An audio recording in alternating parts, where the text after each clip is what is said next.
السلام علیکم ورحمۃ اللہ وبرکاتہ۔ الحمدللہ رب العالمین والصلاة والسلام علی نبینا محمد وعلی آلہ وصحبہ اجمعین، اما بعد۔ برادران اسلام،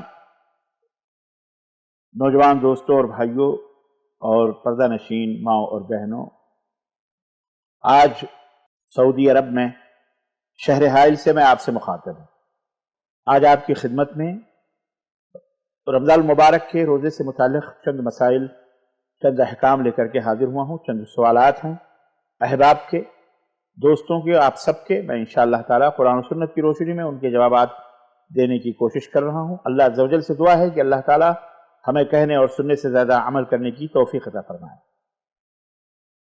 ایک سوال یہ آیا ہوا ہے اور ہمارے کسی بھائی نے سوال کیا ہے کہ رمضان مبارک کے مہینے میں روزے کی حالت میں ہمیں کون کون سے کام کرنے درست ہیں اور کون کون سے کام کرنے جائز ہیں۔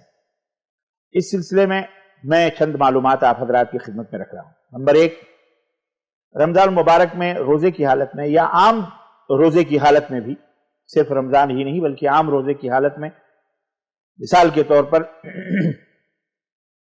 حالت جنابت میں سحری کھا کر روزہ رکھا جا سکتا ہے، جائز۔ مثلا اگر کوئی شخص حالت جنابت میں ہے، اذان ہونے سے پہلے سحری کا ٹائم ہو گیا، تو وہ غسل کرنے سے پہلے وہ سحری کھا لے، اور غسل کرنے کے بعد جب اذان ہو جائے تو اس کے بعد وضو کر کے بے شک وہ نماز ادا کرے گا، کیونکہ نماز کے لیے غسل اس کے لیے فرض ہے۔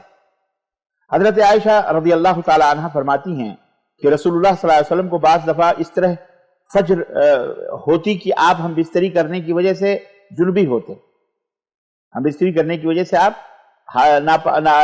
جنبی ہوتے جنابت کی حالت میں، اسی حالت میں آپ سحری کھا لیا کرتے تھے اور پھر اس کے بعد غسل کر کے روزہ رکھتے تھے۔ یہ حدیث صحیح بخاری کی اور صحیح مسلم کے اندر بھی یہ حدیث موجود ہے۔ تو اس حدیث سے پتہ چلا کہ جنابت کی حالت میں سحری کھانا جائز ہے، البتہ یہ ہے کہ فجر کی نماز ادا کرنے کے لیے غسل کرنا اس کے لیے ضروری ہے۔